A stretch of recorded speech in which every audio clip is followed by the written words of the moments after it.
أما والذي حج الحجيج لبيته ولبوا له عند المهل وأحرموا وقد طأطأوا تلك الرؤوس تواضعا لعزته تعنو الوجوه وتسلم يهلون بالبيداء لبيك ربنا لك الملك والحمد الذي أنت تعلم دعاهم فلبوه رضا ومحبة فلما دعوه كان أقرب منهم والذي حج الحجيج لبيته. الحمد لله رب العالمين والصلاة والسلام على نبينا محمد وعلى آله وصحبه أجمعين. بینندگان عزیز و ارجمند، در جلسه قبل درباره دومین رکن حج یعنی طواف خانه کعبه مسائلی رو خدمت شما بیان کردم. همان گونه که می‌دانید طواف افاضه یا طواف زیارت یکی از ارکان حج هست و خود طواف یک عبادت جداگانه محسوب می شود. پس بنابراین همان گونه که در دیگر عبادات نیت یکی از شرایط عبادت محسوب می شود، درباره طواف هم چنین هست و در این جلسه انشاءالله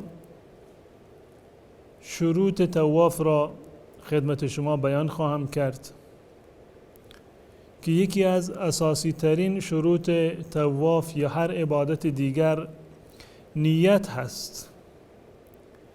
یعنی انجام طواف یا عبادات دیگر همراه با نیت.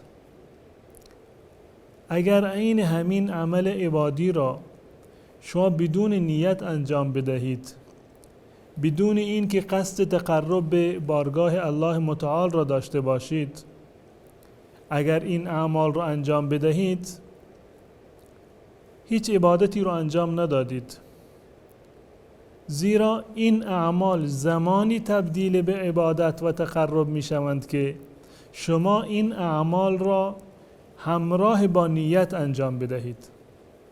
پس بنابراین در طواف هم نیت داشتن یکی از شروط طواف هست. یعنی این که اگر کسی بدون نیت و ناخواسته یا نادانسته طواف بکند، چون این طوافی در واقع به عنوان طواف فرض از این انسان پذیرفته نخواهد شد. زیرا که رسول الله صلی الله علیه و سلم فرمودند انما الاعمال بالنیات، معیار و دار و مدار پذیرش و ارزش اعمال انسان به نیت هست. پس بنابراین قبل از شروع طواف شما باید این نیت را داشته باشید که این طوافی که من انجام میدهم به عنوان طواف افاضه هست یا همان طواف زیارت که یکی از ارکان حج هست.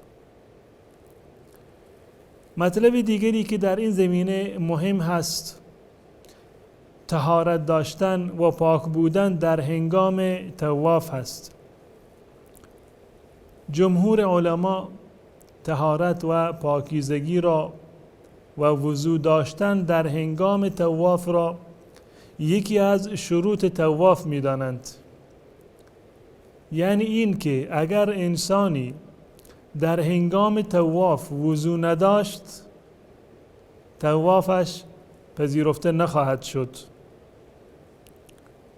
روایتی در این زمینه وجود دارد از حضرت عبدالله ابن عباس رضی الله تعالی عنه که میگوید الطواف بالبیت صلاة الا ان الله اباح فیه الکلام.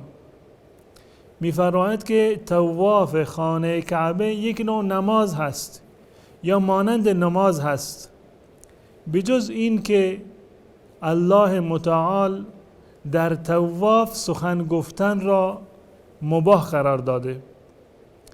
یعنی تنها تفاوتی که طواف با نماز دارد در این زمینه هست که در نماز ما مجاز نیستیم که سخن بگوییم، سخن گفتن و حرف زدن ناجایز هست و حرام هست، اما در طواف الله متعال این اجازه را به ما داده.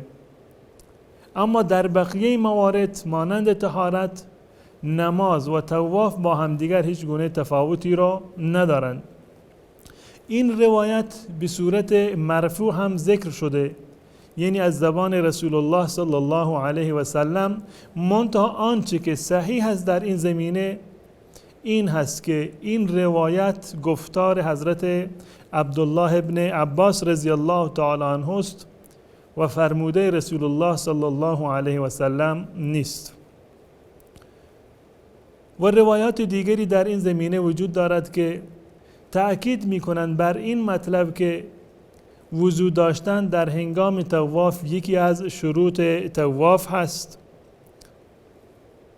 به طور مثال رسول الله صلی الله علیه و سلم در یک حدیثی که در صحیح بخاری و مسلم روایت شده به حضرت عایشه رضی الله تعالی عنها فرمودند که افعلی ما یفعل الحاج غیر الا تطوفی بالبیت حتی تطهری. هنگامی که حضرت عایشه رضی الله تعالی عنها بنابر عادت زنانه نمیتوانست طواف بکند، رسول الله صلی الله علیه و سلم به ایشان فرمودند که هر کاری که حاجی انجام میدهد شما انجام بده، یعنی تمام اعمال حج را میتوانی انجام بدهی بجز از طواف. طواف را باید به تأخیر بیندازی تا زمانی که پاک بشوی. از این حدیث هم استدلال می شود که طواف کردن خانه کعبه شرطش طهارت و پاکیزگی هست. غیر از این هم عمل رسول الله صلی الله علیه و سلم که طوافشون همراه با وضو و طهارت و پاکی بود. پس بنابراین هم از عمل رسول الله صلی الله علیه و سلم و هم از این دستوری که به حضرت عایشه رضی الله تعالی عنها دادند و هم از اثر حضرت عبدالله ابن عباس رضی الله تعالی عنهما این ثابت می شود که طهارت و وضو داشتن در طواف یکی از شروط طواف هست. نقطه دیگر که می شود در این زمینه از آن استدلال کرد این هست که بعد از طواف بلا فاصله ما نمازی رو داریم به عنوان نماز طواف، یعنی خواندن 2 رکعت بعد از اتمام طواف. و رسول الله صلی الله علیه و سلم و صحابه بعد از این که طواف را تمام می کردن مستقیما می رفتند و این 2 رکعت نماز را به جا می آوردند. پس بنابراین معلوم می شود که همان گونه که در 2 رکعت طواف بعد از اتمام طواف خانه کعبه انسان باید وضو داشته باشد و جز شروط نماز هست، به همین گونه قبل از آن هم انسان باید وضو داشته باشد، هم در هنگام طواف و هم در هنگام 2 رکعت نمازی که بعد از طواف در واقع خوانده می شود. یکی دیگر از شروط طواف ستر عورت هست که انسان در هنگام طواف حتما باید همانند نماز عورتش پوشیده باشد، زیرا که رسول الله صلی الله علیه و سلم اعلام کردند در آخرین حجی که ایشان انجام دادند که اولین و آخرین حج ایشان بود، فرمودند که لا یحج بعد العام مشرک ولا یطوف بالبیت عریان. نبادا که بعد از امسال مشرکی به حج بیاید و همچنین جایز نیست که انسان عریان و برهنه خانه کعبه را طواف بکند، زیرا که در زمان جاهلیت مرسوم بود که مردم برهنه خانه کعبه را طواف می‌کردند و بهانهشان این بود که با لباسهایی که ما گناه انجام دادیم و مرتکب معصیت شدیم با آن لباسها شایسته و سزاوار نیست که ما خانه کعبه را طواف بکنیم. رسول الله صلی الله علیه و سلم در این روایت که متفق علیه است اعلام کردند که هیچ انسان برهنه و عریانی اجازه ندارد که در حالت برهنگی خانه کعبه را طواف بکند. یکی دیگر از شروط طواف این است که طواف باید در داخل مسجد صورت بگیرد یا این که در سقف مسجد الحرام باشد یا در طبقات مسجد الحرام، منتها در داخل مطاف یا در داخل خود مسجد باشد. بیرون از مسجد اگر کسی طواف بکند طوافش پذیرفته نخواهد شد. و همچنین شرط پنجم در این زمینه این هست که انسان زمانی که خانه کعبه را طواف می کند باید خانه کعبه سمت چپش باشد و عکس حرکت عقربه ساعت انسان باید دور بزند، یعنی از طرف راست به چپ دور بزند و خانه کعبه را سمت چپ خودش قرار بدهد. اگر کسی برعکس طواف کرد طوافش قابل قبول نیست و این طواف به عنوان یکی از ارکان حج از اون ادا نشده. و شرط ششم این است که حتما باید 7 طواف کامل باشند. کمتر از 7 طواف به عنوان طواف فرض پذیرفته نخواهد شد، ولو این که چند قدمی مانده باشد که این طواف را تمام بکند. از حجر الاسود شروع می شود طواف، کاملا یک دور کامل وقتی که زدند و دوباره به حجر الاسود رسیدند این می شود یک طواف و یک شد. 7 بار کامل باید به این گونه طواف بشود و اگر طواف از 7 شد کمتر بود این طواف کفایت نمی کند و حاجی باید حتما این طواف 7م را هم به پایان برساند. و یکی دیگر از شرایطی که بنابر رأی جمهور جزء شروط طواف هست این است که باید موالات و پی در پی وجود داشته باشد، یعنی این طواف ها را و شوط هایی را که دوروبر خانه کعبه طواف می کند باید متصل به هم و پی در پی باشند. در میان این اشواط 7گانه نباید فاصله بیش از حدی وجود داشته باشد. البته این اشکال ندارد که اگر کسی در هنگام طواف خسته شد مقداری صبر بکند، استراحت بکند، هیچ گونه اشکالی در طواف ایجاد نمی شود. منتها بدون عذر انسان اجازه ندارد که در میان شوطها و در هنگام و در میان 7 مرتبه‌ای که پیرامون خانه کعبه می‌گردد اجازه ندارد که فاصله بیاندازد. اینها مجموعاً جزء شروط طواف هستند برای اینکه این طواف یک طواف مشروعی محسوب بشود، یک عبادت محسوب بشود و رکن طواف ادا بشود.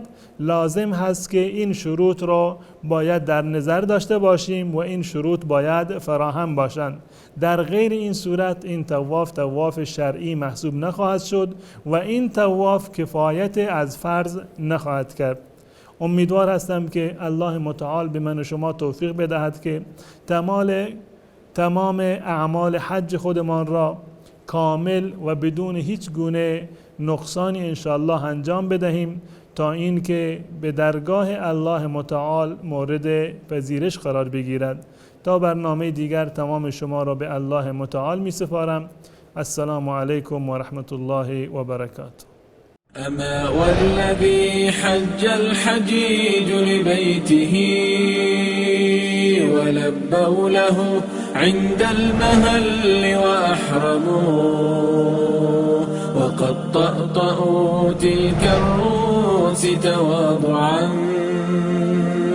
لعزته تعنو الوجوه وتسلموا يهلون بالبيداء لبيك ربنا لك الملك والحمد الذي أنت تعلم دعاهم فلبوه رضا ومحبة فلما دعوا